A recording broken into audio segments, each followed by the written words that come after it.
ಭಯೋತ್ಪಾದನೆಯನ್ನ control ಮಾಡಿದೀವಿ, ಭಯೋತ್ಪಾದಕ ದಾಳಿಗಳನ್ನ control ಮಾಡಿದೀವಿ, ಒಪ್ಕೊಳ್ಳೋಣ, ಪರ್ಸೆಂಟೇಜ್ ಕಮ್ಮಿ ಆಗಿದೆ.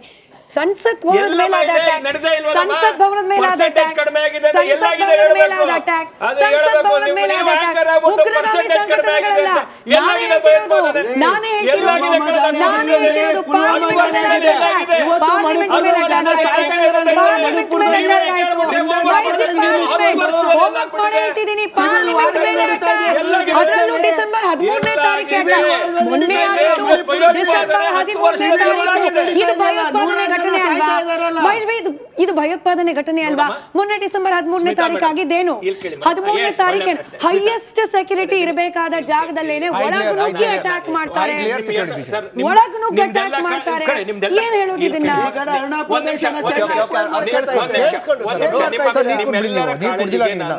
ಅಭಿವಂದನೆ ಹೇಳ್ತೇನೆ, ನೀವೆಲ್ಲರ ಕಾಳಜಿ ಅಭಿವಂದನೆ. ಆದರೆ ಈ ಎಂಟೈರ್ ಇದು ಪ್ಲಾಟ್ ಈಗ ಮಮತಾ ಬ್ಯಾನರ್ಜಿ ಅವ್ರದ್ದು ತಾವು ಅದನ್ನು ಹೇಳಿಕೆ ತೋರಿಸಿದ್ರಿ, ನಿರಂಜನ್ ಅವರೇ ತೋರಿಸಿದ್ರೆ, ಇದ್ರ ಹಿಂದ್ಗಡೆ ಇರ್ತಕ್ಕಂಥ ಒಂದು ದೊಡ್ಡ ಶಕ್ತಿ, ದೊಡ್ಡದು ಯಾವುದು ತಥಾಕಥಿತ ಭಾರತವನ್ನು ದುರ್ಬಲ ಮಾಡಬೇಕು ಅನ್ನೋವಂಥ ಆ ಶಕ್ತಿ ಇದೆಯಲ್ಲ, ಅದರ ಸತ್ಯ ಅನಾವರಣ ಆಗಬೇಕು.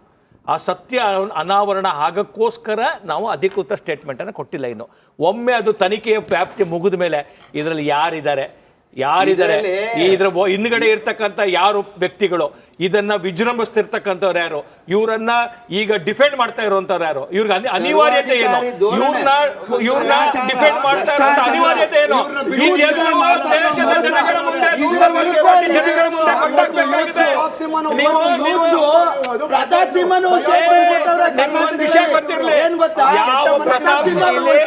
ಮುಂದೆ ಕರ್ನಾಟಕದ ಬಿಜೆಪಿ ಗೌರ್ಮೆಂಟ್ ಇದ್ದಾಗ ಏನು ವಿಸಿಗಳನ್ನ ಸೆಲೆಕ್ಷನ್ 2 ಕೋಟಿ 3 ಕೋಟಿ ಎಲ್ಲ ತಗೋತಾರೆ ಅಂತ.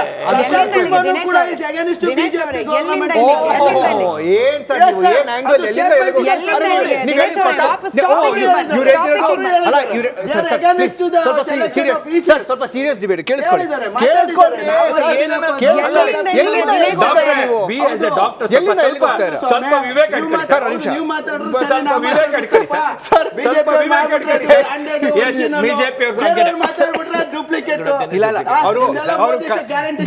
ಡಾಕ್ಟರ್ ಕೈ ನೋವು ಮದ್ವೆ ಇದು ಮೆಡಿಸಿನ್ ಕೊಡೋ ಬದಲು ಕಾಲು ನೋವು ಮೆಡಿಸಿನ್ ಕೊಟ್ಬಿಡಿ.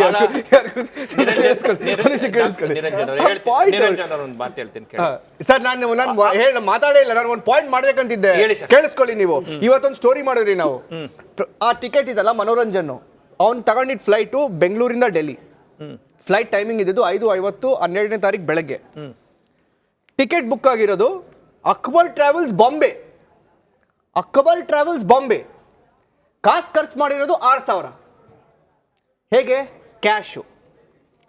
ಏಜೆನ್ಸೀಸು ಅವ್ರ ಅಕೌಂಟ್ ಚೆಕ್ ಮಾಡಿದ್ದಾರೆ, ಕೇಳಿಸ್ಕೊಳ್ಳಿ, ಚೆಕ್ ಮಾಡಿದ್ದಾರೆ ಏಜೆನ್ಸೀಸು. ಅಕೌಂಟ್ ಇಂದ ₹1 ಟ್ರಾನ್ಸಾಕ್ಷನ್ ಇಲ್ಲ. ಯಾರು ಈ ಹ್ಯಾಂಡ್ಲರು? ಯಾರು? ಪ್ರತಾಪ್ ಸಿಂಹ ಅವ್ರು ಕೇಳಿ, ಅವರ ಹತ್ರ ಭಯೋತ್ಪಾದಕನ ಒಳಗಡೆ ಕಳಿಸಿರೋದು. ಪ್ರತಾಪ್ ಸಿಂಹ ಅವರು ಆನ್ಸರ್ ಮಾಡಕ್ಕೆ ಬಿಡಿ, ಮತ್ತೆ ಇನ್ವೆಸ್ಟಿಗೇಟ್ ಮಾಡಕ್ಕೆ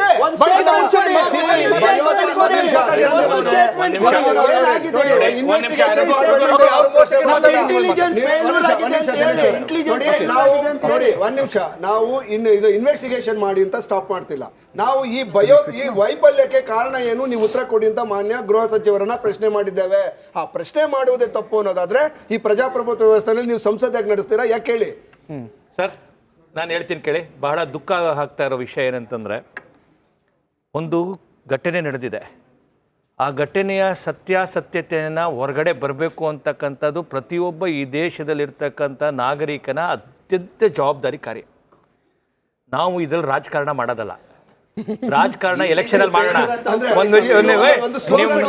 ನೋಡಿ ಸುಮ್ಮನೆ ಮಧ್ಯ ಹಿಂಗೆ ನೋಡಿ. ರಾಜಕಾರಣ ಮಾಡೋದನ್ನ ಚುನಾವಣೆಯಲ್ಲಿ ಮಾಡೋಣ.